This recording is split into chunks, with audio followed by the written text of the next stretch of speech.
saveur divine.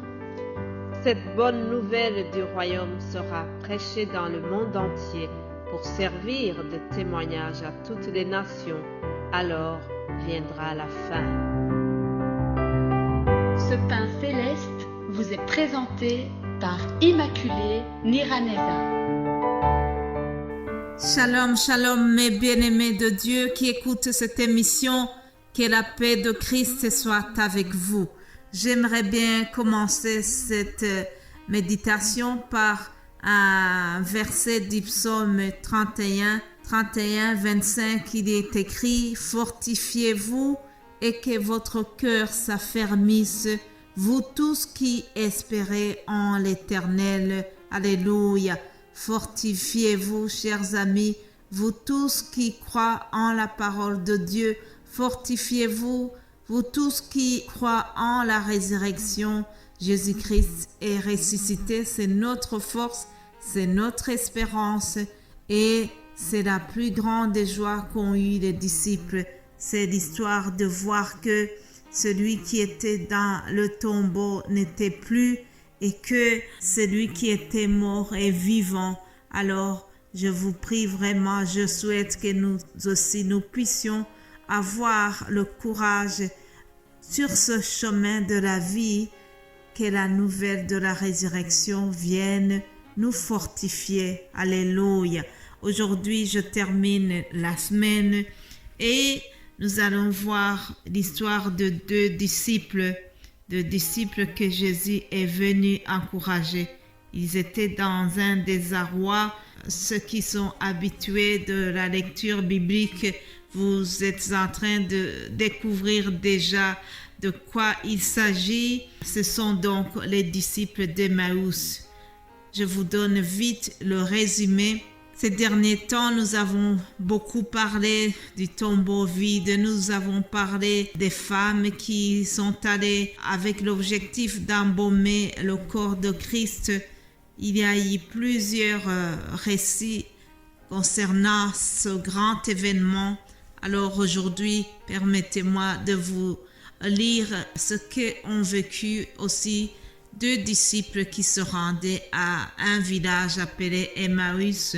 Nous sommes dans un contexte donc de la résurrection. Le même jour où l'on découvre le tombeau vide, deux disciples sont en marche vers le village d'Emmaüs.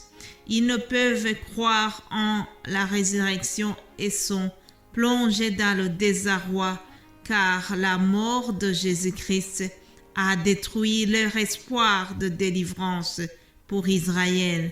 En effet, chers amis, ils espéraient que le Messie annoncé allait les délivrer, allait les libérer de la dictature et ce n'était pas le cas selon eux. Alors, ils rencontrent le ressuscité, ils étaient sur la route, puis Jésus vient les rejoindre sur la route et il prend le temps de marcher avec eux. Ils ne le reconnaissent pas, mais Jésus les écoute, puis il les invite fermement à croire avant de les rappeler le sens même des Écritures, puisque Jésus venait de remarquer qu'ils n'ont pas cru à ce qui était annoncé à propos de sa mort et de sa résurrection. Il a marché avec eux et puis à un moment, il est allé même dans leur maison et ils ont rompu le pain ensemble. Au moment où il allait rompre le pain, ils l'ont reconnu et ils ont remarqué que ce personnage qui est venu marcher avec eux, c'était le Seigneur lui-même. Ah, alléluia! Cette rencontre, la rencontre du ressuscité a ranimé leur espérance. Je vais vous lire quelques passages bibliques de ce récit. Nous n'allons pas lire l'entièreté, mais je lirai quelques extraits. La Bible nous dit donc que pendant qu'ils marchaient, Jésus s'est approché d'eux et il a fait la route avec eux.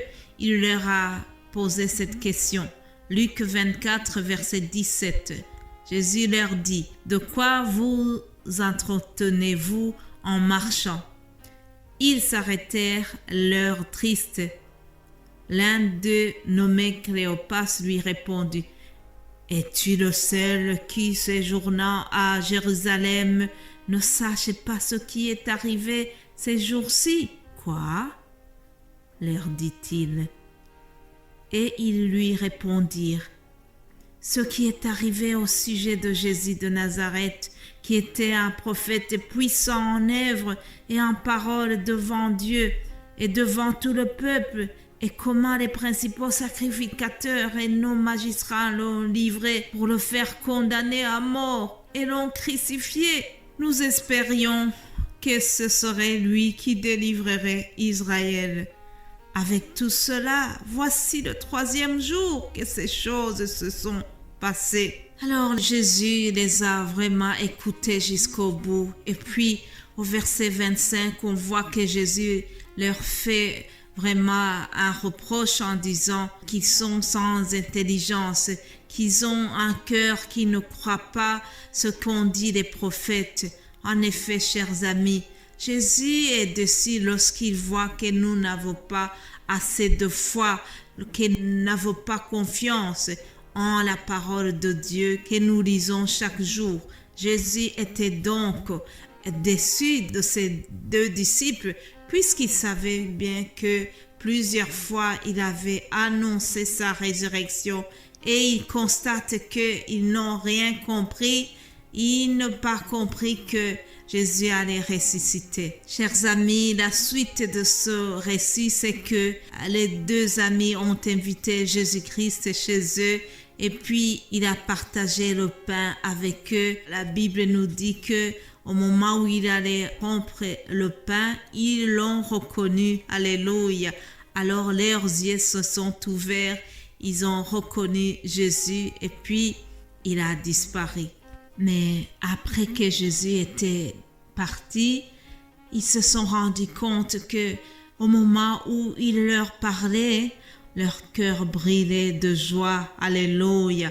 Ah, chers amis, les 2 disciples d'Emmaüs ont eu la plus grande surprise de leur vie parce qu'au moment où leur cœur était en désarroi, au moment où ils étaient très tristes, Jésus-Christ est venu les rejoindre sur la route du désespoir. Tout comme aujourd'hui aussi, Jésus veut te rejoindre sur la route de ta vie. Jésus veut te rejoindre au milieu de ton deuil. Jésus veut te rejoindre sur la route de la douleur. Jésus vient te rejoindre sur la route de ta maladie. Je parle à quelqu'un qui est dans le deuil. Jésus vient te rejoindre et il vient te consoler. Il vient te dire: je suis la résurrection et la vie. Celui qui croit en moi vivra même s'il meurt. Je répète, Jésus te dit: je suis la résurrection et la vie. Celui qui croit en moi vivra même s'il meurt. Alléluia. Jésus vient nous rejoindre, chers amis. Jésus vient nous fortifier. Jésus veut partager notre tristesse. Il suffit seulement de croire en lui. Est-ce que vous croyez en lui? Est-ce que vous voulez lui donner votre vie? Est-ce que vous acceptez de marcher avec lui? Je vous propose de prier avant de clôturer cette série. Père Céleste, nous te prions.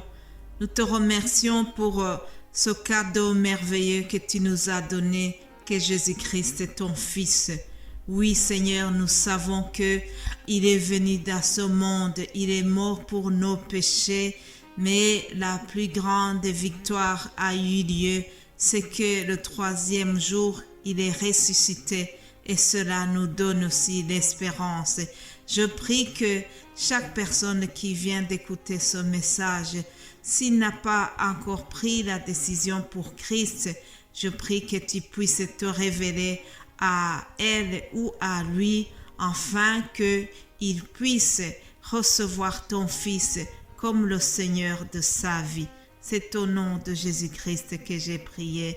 Amen, amen. Chers amis, nos émissions de Saveurs divines se terminent pour cette semaine et nous aurons la joie de vous retrouver encore lundi par la grâce de Dieu. Soyez bénis abondamment. Que le Christ ressuscité reste dans vos cœurs. Amen.